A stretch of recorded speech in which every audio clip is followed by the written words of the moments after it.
All right, if you've been following these topics along from the start, then so far you will have gone through the first three major topics in Unit 1. And those topics were projectile motion, which we covered in the first couple of classes, the laws of motion, Newton's laws of motion, particularly on inclines, which were covered in class number 3.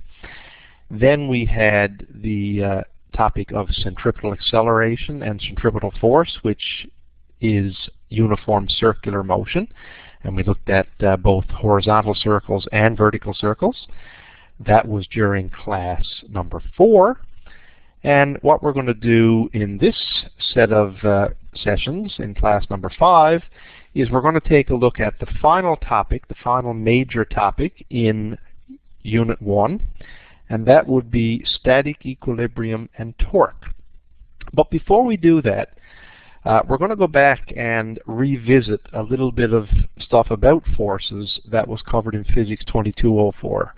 Just a little bit of background information, if you like, that you'll need to know in order to do some of the problems involving static equilibrium in Physics 3204. And we've already done a couple of these before. We did them back in class number 3 when we were talking about Newton's laws of motion. But I think it's fairly appropriate that we go back and take another look at them here right now. So we're going to take a look at forces. And a force is a fairly basic idea in science. A force is nothing more than a push or a pull. It's as simple as that. But most often, or more often than not, forces are often applied at an angle. Okay? They're not always applied nice and neat, horizontal or vertical. They're most often applied at an angle. So we're going to have to look at then how that applies.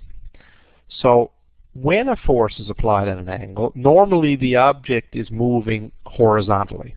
And most of the objects that we look at do move horizontally. So even if the object is not moving, we still need to know about the horizontal and vertical forces. So what we do if a force is given with an angle, and a good example of that is if you were mowing the grass and you were pushing the lawnmower along, what would happen is you would be exerting a force on the handle of the lawnmower. So in other words, you've got an angled force. And let's say, for argument's sake, that the handle of this lawnmower makes an angle of approximately 90 degrees with the ground. So what's happening is some of the force you're applying onto the handle is pushing the lawnmower down into the ground. We call that a vertical component. Okay, so right here we got a vertical component, and that vertical component is actually pushing downwards, like that. Because this applied force is actually along the handle like that. And then we got a horizontal part to that, and the horizontal part is actually right there, pushing to the left in this particular diagram. So that makes the mower go forward. But like I said, only part of that force you're applying is actually pushing the lawnmower forward. The rest of it is actually pushing it into the ground a bit. Now obviously it doesn't go right into the ground, but it does affect the normal force, and we're going to look at that in just a second. So when we're given a force at an angle, like this one for example, we have to take the magnitude of the force and break it into two components, two parts in other words, a vertical part or a component and a horizontal part or a component. Okay, and oh, I just noticed these are mixed up. The vertical is actually the y component and the horizontal is actually the x component. And we say it that way because, and it was right down in the diagram, I forgot to change that there, but anyway, the reason we do it that way is vertical, just think about it, vertical up and down. If you think about the y-axis on a coordinate plane, that's the way it points, up and down. So that's why the vertical is always Fy, and the horizontal is always the x-axis. Okay, the x-axis. So, here's the way that works. let's say we're pulling a small box across the floor. Okay, we got a 10-kilogram box sitting on the floor. We want to move it to the right. Now, the most efficient way to do that would probably be to tie a rope onto the box, get down on your hands and knees, and start to pull the box across the floor. So then every bit of the force that you're applying actually goes into moving the box. Now, even though that's not the most efficient way to do it, it's not a very practical way to do it. That's not normally the way you do things. So what you would likely do instead, what you probably do instead, is use the same rope, but this time stand up and pull on the rope, and the rope might make an angle, for example, of 30 degrees with the ground, with the floor. So what's going to happen now to your pulling ability? Well, the answer to that question is obviously your pulling ability is going to be reduced a little bit, because what you're doing now is some of the force you're applying is actually exerted upwards on that box. So it's actually kind of, it doesn't lift the box off the floor, but it does lift it a little bit. And then only some of the force you're applying is actually going into moving the box horizontally. So we actually have to break our force down into components. And the way that works, if I just go back for a second, okay, when you look at that applied force at an angle, there's actually two parts to that. And I'm going to put these two parts in different colors. Okay, we're going to do one in a nice dark green color here. So if we go across this way, that would be the X part of our force. So we're going to call that Fx. That's the horizontal part. Fx, the horizontal component. And the vertical part, which we'll draw here in blue, would be straight up like this. That's the vertical part, or we can call it Fy. Fy. So we got Fx and Fy. Now, the question then becomes, how do we find these two things? Well, the force applied is actually right here. We'll call that one F. We'll call that one F. So here's the way it works.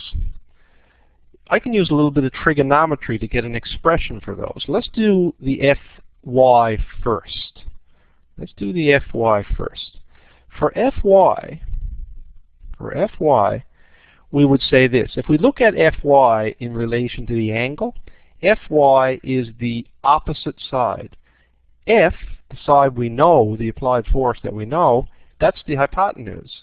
So sine theta equals the opposite side over the hypotenuse. Which means if I rearrange that, I would have Fy is equal to F times the sine of theta. That's the y component. And then for the x component, I'd have to use cosine, because Fx is the adjacent side of our triangle, relative to the 30-degree angle, that is, which is going to be Fx over F, which I would cross multiply to get Fx is equal to F cosine theta. So there's a couple of formulas that you can use to calculate what those two components are. Okay, and it will work every single time. Every time that you try to do a calculation like that, those formulas will always work as long as one condition is met. As long as one condition is met. So in order to do this, right, in order to use these formulas, Fx equals F cosine theta and Fy equals F sine theta, the angle must be measured above or below the x-axis. In other words, the angle must be measured from the horizontal. If not, those equations will not work. They won't give you the right answer. So be careful. If you don't want to use like the triangle, draw the triangle and figure it out from that. If you want to memorize equations, then remember that those equations will only work when the angle is measured from horizontal. If the angle is measured from the vertical, you have two choices. Either A, you can subtract the angle you're given from 90 to get a horizontal angle, or choice B, you could actually switch around the x and the y in those equations. You could say Fy equals F sine theta, or F cosine theta, sorry, and you could say Fx equals F sine theta. Okay, that would work too, if the angle is measured from the vertical instead of the horizontal. And once you've calculated the components, be really careful with your signs, your positives and your negatives. For example, if we go back and look at the mower one, because this force was being exerted downwards, that meant our y component was actually down, and our horizontal component was actually left. They were actually both negative. Because when you're combining those together then to get the net forces and things like that, those signs become very, very important. So you do need to be very careful with that.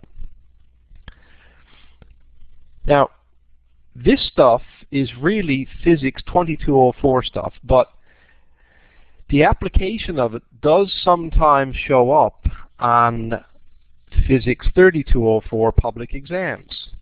In fact, if you go back over old publics, the types of questions that you see on your screen there now, where they're asking you to find normal force on a box, very common. And to show you just how common, I'm just going to go through a number of them now. And what I did was I just went back over 6 or 7 old public exams, and almost every single one of them has a question like this. So let's do some examples, because you do need to be ready for these. Okay, if you look at the first one here, right at the top of the screen, we got a 15 kilogram box on a horizontal surface with an applied force F as shown. But they've already broken it down for you, look, as an Fx and an Fy. Now what you got to be careful with here is the other forces acting on this box. Remember, there's a force going down this way, which is force of gravity, and there's a force up this way, which is the normal force. Now we want to figure out what that normal force is. I'm going to change it back to black ink here now. And you'll notice you always have to find your forces this way. Remember that because this box is not moving up or down, then I know my net force equals 0 in that direction. Vertically, there's no net force. In other words, my up forces and my down forces must be equal. So what that tells me is because I have 2 upward forces, Fn and Fy, the sum of those must be equal to my 1 downward force, which is Fg. So rearranging that, I find out that my normal force is equal to the force of gravity, subtract my y component. So all I need to do now is work that out. Well, force of gravity is very easy. You know how to calculate that. It's just the mass times 9.80. Then I take away my y component, which I already know is 4.00. Do that calculation, and you get 143 newtons. This answer right here.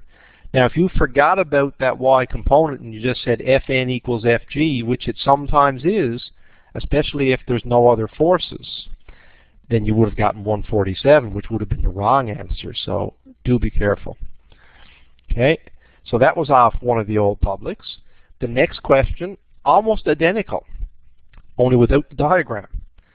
But it's the same basic question. It's again, what is the normal force? And it's the same situation. The force is being applied above the horizontal. So in other words, you're lifting up on the box a little bit. So we end up with exactly the same equation, Fg minus Fy. It's identical. So Fg is 40 times 9.8. Now I know it's 40.0. I'm just leaving off those extra zeros just to keep it a little bit shorter, that's all. They're really just there for significant digit purposes. And in the multiple choice, we don't have to worry about that so much because the significant digits are already there for us. So, but anyway, 40 times 9.8 is the force of gravity. Then I've got Fy. This time Fy is not given, so I've got to go F sine theta. Well, the force is 1.00 times 10 to the 2. That's 100. I'm just going to write it as 100 because it's easier to write it. And I multiply that by the sine of the angle, which is 37 degrees. So we do that calculation. That works out to be 332, which is choice C. Okay, so almost exactly the same question, except there's a little bit more work to this one because we actually had to find the vertical component. We actually had to find Fy. In the first question on the page, we were given Fy. Okay? Instead of being given the force and the angle, we were actually given the components of that force. But it's the same exact idea.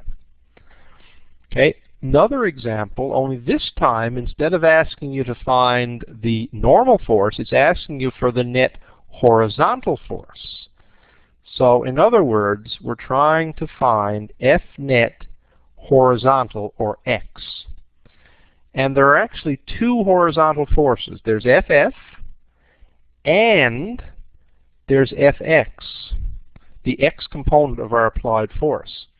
So in other words, I've got negative 45, because I have to say negative for my friction, because if you look at the diagram, you'll notice it's pointing to the left. So for my direction, I have to put a negative in there.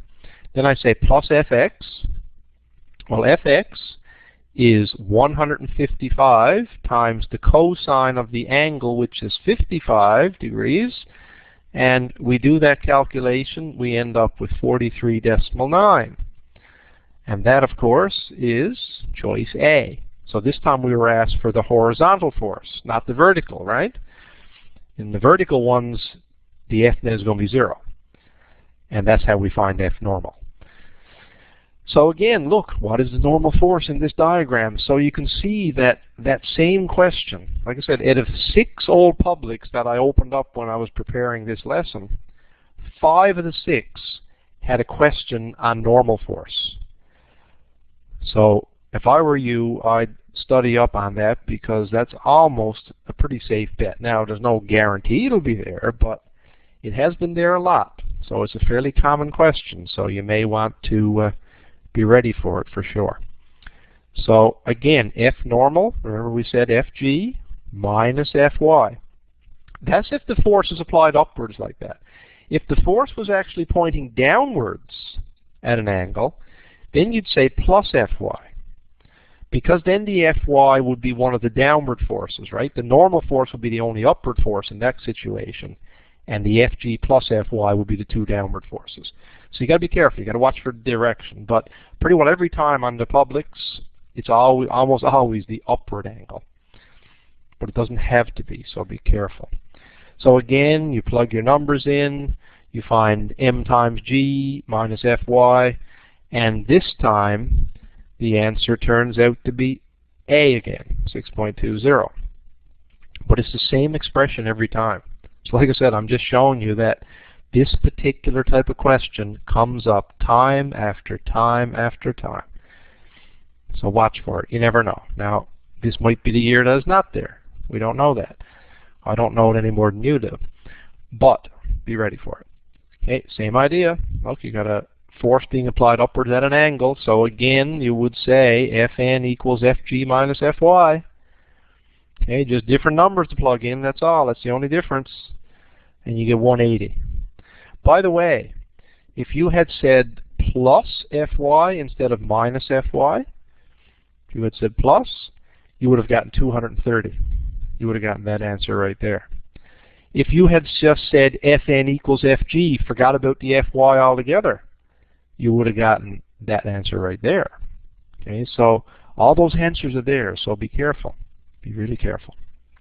And the last one here, in that diagram, the normal force acting on the box. So like I said, look, it's the same question over and over again, just with different values put in it. That's all. It's the same question, done the same way. You just say normal force equals Fg minus Fy. This is an example of one of those questions that is done to death. Okay, it's done, done, and done again. So like I said, be prepared. You never know. And the answer this time is 56. And again, if you just said Fg equals Fn, then you get 69 newtons. And if you said Fg plus Fy was equal to Fn, you would have gotten 81 newtons. So again, be very careful. Be very careful. Remember that expression. If I were you, I would remember that one there. But I already showed you where it came from. It comes from the fact that the forces up equal to forces down. Okay, sometimes, instead of calling that normal force, we kind of call it the effective weight. Because when you think about it, When you apply a force upwards at an angle like that, really what you're doing is you're taking away some of the pressure that that box is exerting on the floor, when you think about it. Okay, you're actually lifting up on it a little bit, so you're actually reducing the pressure.